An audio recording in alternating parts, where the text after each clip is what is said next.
రూపాయలు ఖరీదైన ఇనప ముక్కని 500 డిగ్రీ సెంటిగ్రేడ్ ఉష్ణోగ్రతలో వేడి చేస్తే రూపాయలు ఖరీదైన గుర్రపు నాడెం తయారవుతుంది. అదే రూపాయల ఇనప ముక్కను 1000 డిగ్రీ సెంటిగ్రేడ్ ఉష్ణోగ్రతలో వేడి చేస్తే రూపాయల గుండు సూదులు తయారవుతాయట. గుండు సూదులు.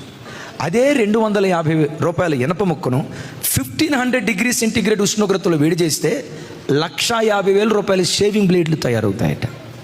అదే రూపాయల ఇనప ముక్కను 3000 డిగ్రీ సెంటిగ్రేడ్ ఉష్ణోగ్రతలో వేడి చేస్తే ఈ రూపాయల ఖరీదైన ఇనప ముక్కలో నుండి ₹1,00,00,000 ఖరీదైన విమానపు స్ప్రింగులు తయారైపోతాయట.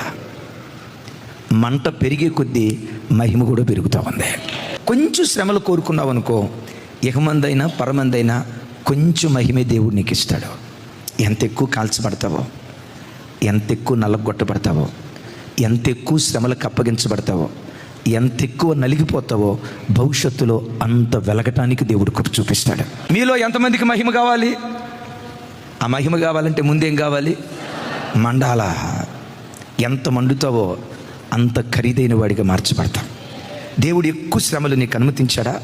ఒకవేళ మనసులో యేసయ్యా నాకే ఎందుకు కష్టాలు, నాకే ఎందుకు బాధలు, నా ఒక్కదాని బ్రతుకులోనే ఎందుకు ఏడుపు, నన్ను ఎందుకయ్యా చిన్న చూపు చూసావు, నేనంటే నీకు ఇష్టం లేదా, నేనంటే నీకు ప్రేమ లేదా, నా భక్తి నీకు నచ్చలేదా, అసలు నేనే నీకు నచ్చలేదా, ఎందుకయ్యా ఆపద వెంబడి ఆపద, ఎందుకు నా బ్రతుకులో ఈ శ్రమను అనుమతిస్తున్నావని మీలో ఎవరైనా ఏడుస్తూ ఈ ప్రార్థనకు వచ్చారా? ఏడుస్తూ ఈ వాక్యం వింటున్నారా? ఈరోజు కాల్చబడుతున్న తమ్ముడు, ఈరోజు శ్రమల కొలిమిలో నల్లగొట్టబడుతున్న చెల్లి, ఈరోజు ఎంత నలుగుతున్నావో భవిష్యత్తులో అంత వెలిగేటట్లుగా దేవుడు కార్యం చేయబోతున్నాడు.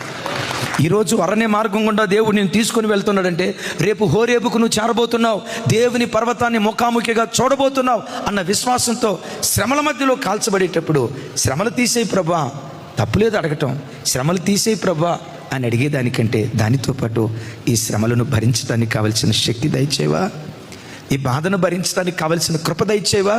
యేసు నామం పేరిట ఆ కృప కొరకు దేవుని సన్నిధిలో వేడుకుందుము గాక.